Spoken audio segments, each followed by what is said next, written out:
Match number 33 Bengaluru bulls versus Puneri Paltan. Puneri Paltan जिनका हारना वैसा हो चुका है कि मतलब टीम भी ये सोच रही है कि शायद हमको कभी इस टूर्नामेंट में हार नसीब होगी नहीं, क्योंकि ऐसे ऐसे कॉम्बिनेशन है इनकी टीम में, इतने परफेक्ट प्लेयर्स है कि हम खुद नहीं सोच पा रहे कि ये टीम बिल्कुल हारेगी, क्योंकि हर कोई इतनी हॉट फॉर्म में है कि कोई मतलब सोच नहीं सकता कि मतलब कहीं कहीं कमी आ रही होगी। वही बात बेंगलुरु बुल्स की, तो बेंगलुरु बुल्स की जो फॉर्म है वो अभी आनी बाकी है, क्योंकि अगर हम पिछले सीजन की बात करें तो बेंगलुरु बुल्स बहुत अच्छी टीमों में आती थी और भरत टॉप 5 लीडर्स में थे। इवन बोल सकते हैं कि अभी वो टॉप 5 लीडर्स में है, क्योंकि मल्टीपल पॉइंट्स लेके आते हैं। बट हम प्लेयर तो अच्छा जाए कि हाँ हमको लगेगा कि प्लेयर आगे जा रहा है, बट टीम की परफॉर्मेंस पॉइंट्स टेबल में बहुत इंपॉर्टेंट हो जाती है। तो स्टार्टिंग 7 देखते हैं। तो बेंगलुरु बुल्स के देखेंगे, आपको यहां पर देखने को मिलेंगे जो इस बार राइट कवर संभालने वाले हैं सुरजीत सिंह। इनकी पोजीशन होगी डिफेंडर राइट कवर, और इनके चलने के चांसेस वाले मैच में 25%। क्यों है? क्योंकि अभी तक इनकी इन मैचेस में फॉर्म नहीं आई है और सामने पुनेरी पल्टन है, ऑलरेडी इनकी फॉर्म अभी तक नहीं आई है। अब बहुत, क्योंकि अभी इनको एक ऐसी टीम को जो मतलब इनके सामने कोई ऐसी वीक टीम आनी चाहिए जहाँ पे इनकी फॉर्म वापस आएगी, वो वहीं से कॉन्फिडेंस बिल्डअप होगा। उसके बाद राइट कॉर्नर होंगे सौरभ नंदल।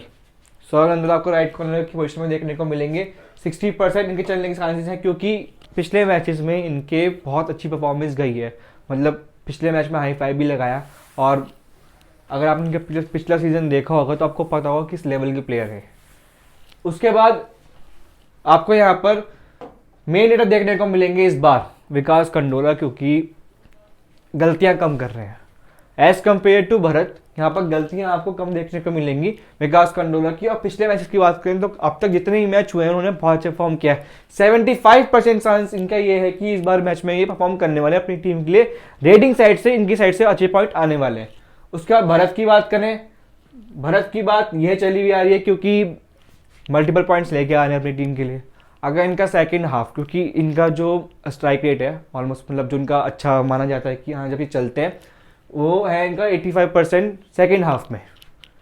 सेकेंड हाफ में बहुत अच्छा चलते हैं। उसके बाद क्योंकि उसके बाद आते हैं हमारे विशाल, जो डिफेंडर रहेंगे, लेफ्ट कवर संभालने वाले हैं डिफेंडर, और इस बार कुछ ज़्यादा खास चल नहीं रहे। पिछली बार दबंग दिल्ली की तरफ से खेल लेते और उस लेवल की परफॉर्मेंस इनकी निकल के नहीं आ रही थी, तो 20% चांस है कि ये चलेंगे। उसके बाद अमन लेफ्ट कॉर्नर, कभी कंसिस्टेंसी नहीं है अमन में, क्योंकि पिछले मैचेस की बात करें तो कभी चलते हैं कभी नहीं चलते हैं, कभी एवरेज चलते हैं, और अब तक वाली फॉर्म नहीं आई है जिस लेवल के पोटेंशियल लगते हैं। उसके बाद इनका थर्ड रेडर आपको देखने को मिलेंगे मोनू। मोनू पिछली बार पटना की तरफ से खेले थे और डिफेंडिंग भी करे थे, रेडिंग भी करे थे, बट इस बार दोनों ही इनके साइड से कुछ नहीं हो पा रहा है, तो ये एज ऑलराउंडर आपको देखने को मिलेंगे। उसके बाद पुनेरी, पुनेरी में राइट कवर आपको संभालते हुए देखेंगे Avinash Natarajan, defender right cover रहेंगे। और इनके डैश की बात करें तो बहुत अच्छा डैश करते हैं अपनी टीम के लिए, और बस पेशेंस लूज कर देते हैं। पेशेंस लूज करते हुए गलतियां कर देते हैं और सामने वाली टीम को पॉइंट दे देते हैं, तो थोड़ा रिस्क यहाँ पर आता है कि इनके साइड से पॉइंट लीक होते हैं, तो इनके चलने की प्रोबेबिलिटी 30% हो जाती है यहाँ पे। उसके बाद गौरव खत्री, गौरव खत्री की परफॉर्मेंस पिछले मैच के अकॉर्डिंग देखा जाए तो बहुत ज़्यादा खास नहीं रही है। 1-2 टैकल ही किया था, बट पोटेंशियल बहुत अच्छा रहा है इनका, तो मैं बोल सकता हूँ कि इस वाले मैच में भी इनकी परफॉर्मेंस एवरेज निकलने वाली है। असलम इनामदार ऐसा मेन देखने को मिलेंगे इस बार आपको। 80% चांस है कि बिल्कुल इस बार भी चलने वाले हैं, क्योंकि हॉट फॉर्म में बहुत कम चांस होगा, क्योंकि डिफेंडिंग भी से भी पॉइंट दे रहे हैं और सुपर टैकल भी लगा देते हैं सबसे बड़ी बात अपनी टीम के लिए।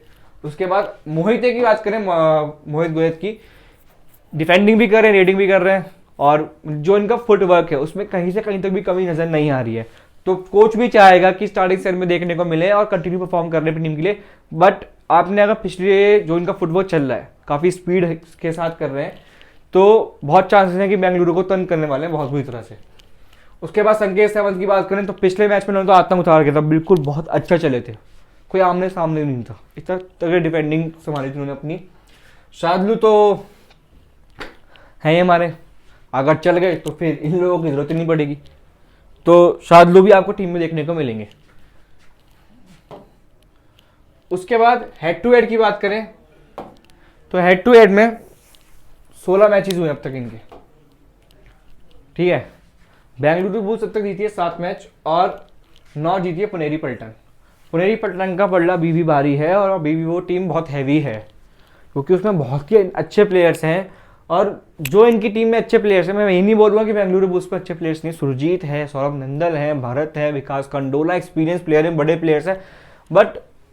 प्लेयर्स हैं, बट इनकी फॉर्म उस लेवल की नज़र नहीं आ रही है कि ये मतलब आगे तक इतना कर पाएंगे। तो मुझे इस बार भी ये लग रहा है कि पुनेरी के हाथ में मैच है, बट गॉड नोज अगर भरत चल गए तो फिर चाहे वो शार्दुल हो चाहे कोई भी हो सामने, बेंगलुरु बुल्स का मैच हो सकता है। अब इनके रिसेंट मैचेस की बात करें, जो बेंगलुरु बुल्स का हरियाणा के साथ मैच हुआ था उसमें हार गई थी। 32 टोटल पॉइंट थे बेंगलुरु बुल्स के और 38 थे हरियाणा स्टीलर्स के। रेट पॉइंट्स निकल के आए थे टोटल बेंगलुरु बुल्स की तरफ से 19 और 16 थे हरियाणा के। तो परफॉर्म करने वाले कौन से प्लेयर थे इसमें? भरत के थे सुपर 10 लगा था, जिसमें कि इनके 11 पॉइंट्स थे, एक बोनस था। सुरजीत का ने हाई फाई मारा था, सौरभ नंदल के 3 टैकल पॉइंट से।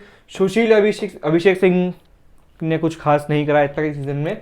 मोनू का 1 टैकल पॉइंट था और प्रतीक का 1 टैकल पॉइंट था। यूपी योद्धा से जो उनका मैच हुआ था उसमें विकास कंडोला के 8 रेट पॉइंट्स थे, अच्छे प्लेयर हैं, 8 रेट पॉइंट्स निकाल के लाए अपनी टीम के लिए। भरत की बात करें तो उनके भी 8 रेट पॉइंट्स थे। नंदल 4 टैकल पॉइंट्स, मोनू का 1 टैकल पॉइंट, अमन के 2 टैकल पॉइंट, सुरजीत का 1 टैकल पॉइंट। मतलब डिफेंडिंग करते रहे, बट पुनेरी के सामने ये 2-2 टैकल वाली बात चलेगी नहीं। अगर तुम मोहित और असलम, इवन पंकज मोहित को भी, अगर आप इन तीनों प्लेयर्स को अगर आपने ढील दी तो ये 1 साइडेड मैच लेके चले जाएंगे। उसके बाद जो इनका पैंथर्स के साथ मैच हुआ तो ये जीत चुके थे, तो उसमें चलने वाले प्लेयर भरत के थे, उसमें 6 रेड पॉइंट्स और विकास सौरभ ने 5 रेड करी थी। सौरभ ने 5 रेड करी थी, डिफेंडर है वो। अमन की बात कर लेते हैं। अमन के 3 टैकल पॉइंट्स थे और 5 टैकल पॉइंट्स थे दंगल के। और विशाल की बात करें तो उस दिन आपको इनका टैकल देखने को मिला था, बट बहुत इनकंसिस्टेंट है, इतना चल नहीं रहे हैं अपनी टीम के लिए। तो 1 पॉइंट उनका था। मोनू के भी 1 टैकल पॉइंट था। हर मैच में मोनू 1 टैकल कर रहे हैं, बट पोटेंशियल काफी हाई है प्लेयर का, उस लेवल का परफॉर्मेंस निकल के नहीं आ रहा है। पुनेरी की बात करें तो अब तक जो हारी है वो हारी है हरियाणा से, क्योंकि हरियाणा के विनय ने इनको बैक फुट पर डाल दिया था। तो असलम के उस मैच में पॉइंट थे 5, 1 टैकल पॉइंट था। मोहित गोयत ने मेहनत करी, 6 पॉइंट्स लेके आए रेडिंग में और 1 टैकल पॉइंट। आकाश शिंदे आए थे सब्स्टिट्यूट में, 4 पॉइंट्स निकाले थे अपनी टीम के लिए और 1 बोनस पॉइंट था। अविनेश ने 2 टैकल पॉइंट्स कमाए थे। शार्दुल के 2 टैकल पॉइंट्स थे, उस दिन शार्दुल भी नहीं चले थे। संकेत की बात करें तो 2 टैकल पॉइंट्स, गौरव खत्री ने 2 टैकल पॉइंट्स, मतलब 2 बट विनय ने बहुत तंग किया था इनको। बंगाल वर्ल्ड से जो उनका मैच हुआ था वो तो मजाक ही हुआ था भाई। इतनी तगड़ी टीम दोनों का डिफेंडिंग पार्ट इतना अच्छा, मतलब कितना ज्यादा स्ट्रांग है भाई। 49-19 एक तरफा मैच था ये, एक मतलब वो फर्स्ट हाफ में ही क्लियर हो गया था कि अब बंगाल वापसी कर ही नहीं सकती। मोहित गोयत के 7 रेड पॉइंट, असलम नंदल के 2 रेडिंग पॉइंट थे। पर डिफेंडर्स की बात सुनोगे, 6 टैकल पॉइंट्स शार्दुल के, हाई फाई लगाया। गौरव खत्री के 5 टैकल पॉइंट्स, हाई फाई लगाया। अभिनेश नटराजन के 4 टैकल पॉइंट्स, मतलब हाई फाई से 1 कम। उसके बाद पंकज मोहित ने भी 2 रेड पॉइंट्स कमाए और 1 टैकल भी किया। दबंग दिल्ली के साथ जो उनका हाल ही का मैच है उसमें असलम ने अंदर के 4 रेड पॉइंट से 1 टैकल पॉइंट था। 7 रेड पॉइंट्स थे मोहित के। और संकेत सावंत की बात करें तो 3 टैकल पॉइंट्स थे, क्योंकि वो बहुत लो स्कोरिंग था, आप देख सकते हो 30-23 रहा है। और अभिनेश के 2 टैकल पॉइंट थे, शार्दुल के सिर्फ और सिर्फ 2 टैकल पॉइंट थे, खत्री के 1। तो मैं बोल सकता हूँ कि इनके सारे डिफेंडर्स और रेडर्स ओवरऑल अच्छी हॉट फॉर्म में नजर आ रहे हैं हमको। तो पल्ला कहीं ना कहीं पुनेरी का भी भारी है। पर गॉड नोज कि अगर बेंगलुरु बुल्स की फॉर्म वापस आती है, हमारे इस प्लेयर की फॉर्म वापस आती है, तो फिर तो कोई क्या ही कहने। ठीक है, अब तक इनके 6 मैचों में 59 रेड पॉइंट्स हैं। सबसे टॉप पे चल रहे हैं अब तक रेडर्स के पॉइंट ऑफ व्यू से देखा जाए तो। बहुत तगड़ा प्लेयर है ये, बट पोटेंशियल बहुत, क्योंकि अकेला प्लेयर कितना कर सकता है, अगर डिफेंडिंग से सपोर्ट नहीं मिलेगा तो रेडर कुछ नहीं कर सकता। उसके बाद अमन की बात करें तो अमन के बहुत चांसेस हैं कि इस मैच में वो अच्छा चलेंगे, क्योंकि अब तक शेर सो रहा है, शेर जाग गया तो फिर तो आज सामने वाली टीम को बहुत ही दिक्कत दे सकता है। 6 मैचों में इनके 13 रीडिंग पॉइंट्स और टैकल पॉइंट्स हैं। तो आपने अगर पिछला सीजन देखा होगा तो आपको पता होगा, और इस सीजन में भी, इस सीजन में इनकी फॉर्म कुछ आपको खोई खोई सी लग रही है, ठीक है। अगर वो आई तो बहुत अच्छी तरह आएगी, तो नंदन को भी जरूरत नहीं पड़ेगी, और पुनेरी पल्टन्स के जो रेडर्स हैं उनको बहुत दिक्कत दे सकती है। शादलू 5 मैचों में 20 टैकल पॉइंट, इतने रेडर्स के नहीं होते इनके टैकल पॉइंट्स हैं, क्या ही कहने। तो इनका परस्यू है ना, मतलब मैं बोलता हूँ परस्यू बहुत बहुत प्यारा करते हैं परस्यू, ये बता रहा हूँ मैं। अगर ये चले तो बहुत अच्छी फॉर्म लेके, मतलब बहुत अच्छी दिक्कत दे सकते हैं बेंगलुरु बुल्स को। और उसके बाद अगर आपने अभी तक भी मैं मास लेवल डाउनलोड नहीं किया तो अपॉर्चुनिटी आपकी ज़्यादा जाएंगे, लिटरली बता रहा हूँ, क्योंकि यहाँ पर इन्वेस्टमेंट लीडरबोर्ड चल रहा है, ठीक है। आप कंटिन्यू इन्वेस्ट करे जा रहे हो, विनिंग्स तो मिल रही होंगी आपको, बट अगर आपको एक्स्ट्रा चीज़ें मिल जाए तो कुछ बुरा ही है। अगर आप इन्वेस्टमेंट लीडरबोर्ड में पार्ट लेते हो आपकी रैंक अच्छी होगी, आपको गाड़ियाँ, bike, phones, iPhone 14, 15, TV, laptops, और अगर आपकी 50 तक भी रैंक गई ना तो आपको एक जर्सी मिल सकती है। तो समझो, डिस्क्रिप्शन में लिंक है, डाउनलोड करो, रेफर कोड यूज़ करो, खेलना चालू करो, और बहुत सारी दिक्कतों से आप बच जाओगे। तो अविनेश की बात कर लेते हैं।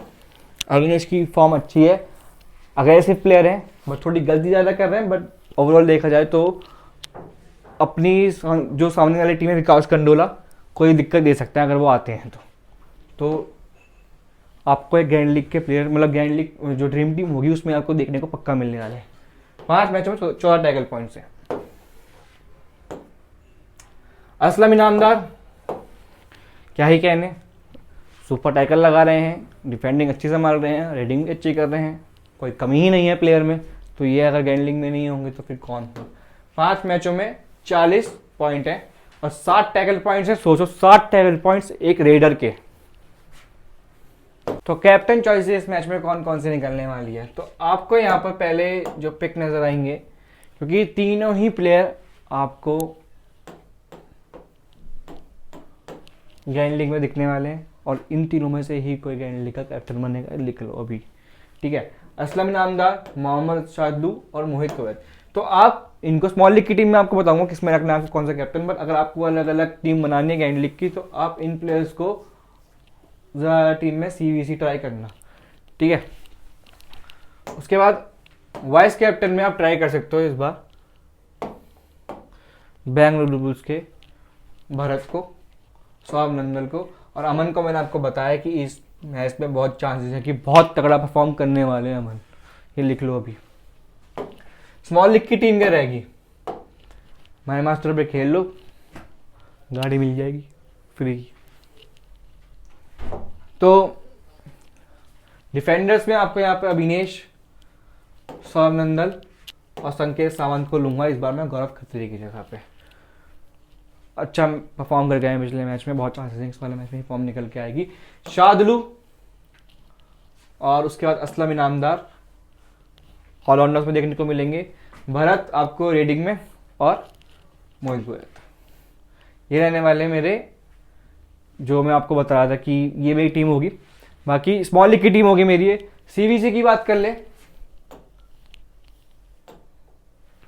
तो सीवीसी में मैं इस बार जाऊंगा शादलू के लिए, और वीसी बनाऊंगा मैं असलम नंबर को। जिसको रिस्क लग रहा है वो आप भरत को भी वीसी बना सकते हो, और मेरे वीसी होंगे अच्छे पिक हैं भरत वीसी के लिए, बट मैं असलम नंबर के लिए जाऊंगा। तो ये रहती है मेरी टीम, प्रॉपर वाली सॉर्टेड टीम। कोई चेंज आएगा तो कहाँ देखने को मिलेगा, टेलीग्राम चैनल डिस्क्रिप्शन में जाकर ज्वाइन कर लो, खेलना चालू करो। मिलते हैं मैच के टाइम पर।